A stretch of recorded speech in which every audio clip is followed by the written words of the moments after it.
bienvenue dans cette vidéo.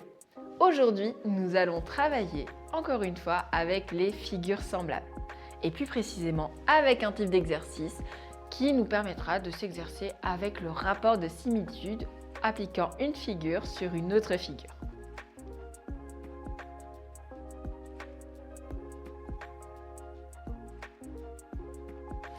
Dans ce cas-ci, on te dit, dans chaque situation, les rectangles ABCD et A'B'C'D' sont semblables.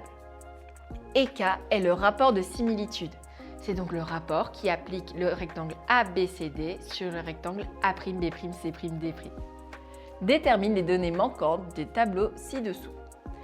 Donc, nous allons procéder étape par étape. En premier, on te donne dans le rectangle ABCD la largeur et la longueur, mais aucune information pour le rectangle A'B'C'D' qui est semblable au rectangle ABCD.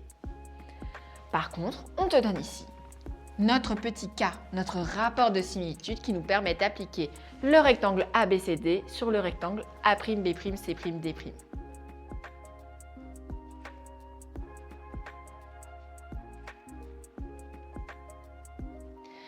Pour déterminer les mesures du rectangle A'B'C'D', nous devons simplement appliquer ce rapport de similitude à chacune des mesures du rectangle initial.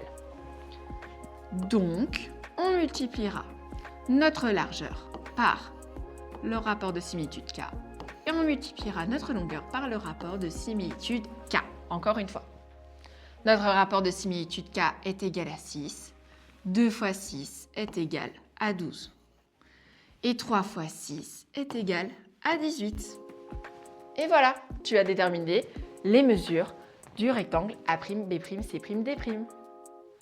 Passons au suivant. Encore une fois, c'est le même principe. Concernant le rectangle ABCD, tu as toutes les mesures. Tu as la longueur et la largeur. Mais tu n'as pas les mesures du rectangle image A'B'C'D'. Encore une fois,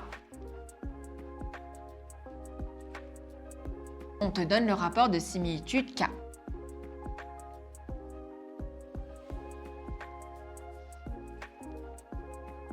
On te donne le rapport de similitude K, que tu dois tout simplement appliquer aux mesures du rectangle initial pour obtenir les mesures du rectangle image. Donc, on multipliera chacune des mesures par le rapport de similitude K. 8 multiplié par 1/4. Pour aller plus vite mentalement, je te rappelle, multiplié par 1/4 revient à diviser par 4. Donc 8 multiplié par 1/4 est égal à 2. Et 12 multiplié par 1/4 est égal à 3. Et voilà, encore une fois, tu as déterminé les mesures de ton rectangle image. Dans le troisième cas, tu dois être un peu plus attentif. En effet, on te donne la mesure de la largeur du rectangle ABCD, mais pas la mesure de sa longueur. Par contre, dans le rectangle A'B'C'D', on ne te donne pas la mesure de la largeur de ce rectangle, mais on te donne la mesure de sa longueur. Et le rapport de similitude K qui applique le rectangle ABCD sur le rectangle A'B'C'D'. Donc, on va procéder par ce qu'on connaît, ce qu'on sait faire, ce qu'on a déjà fait avant. C'est-à-dire déterminer la mesure du côté homologue à la largeur du rectangle ABCD, c'est-à-dire la largeur du rectangle A'B'C'D' en y appliquant notre rapport de similitude K, qui dans ce cas-ci vaut 4 tiers. Donc, je te rappelle, pour calculer 15 fois 4 tiers, on divise par le dénominateur, puis on multiplie par le numérateur. Ou on multiplie d'abord par le numérateur et on divise par le dénominateur. 15 divisé par 3 est égal à 5. 5 fois 4 est égal à 20. En revanche, pour déterminer la mesure du côté homologue à la largeur dans le rectangle image A'B'C'D', nous devons faire le chemin inverse, c'est-à-dire que nous devons remonter. Dans un sens, nous multiplions par K, donc dans le sens inverse, nous divisons par K. Pour avoir plus simple, étant donné qu'il s'agit d'une fraction, nous dirons que nous multiplions par l'inverse de K. Divisé par K revient à multiplier par son inverse. Donc on multiplie par 1 sur K. Pour déterminer l'inverse d'une fraction,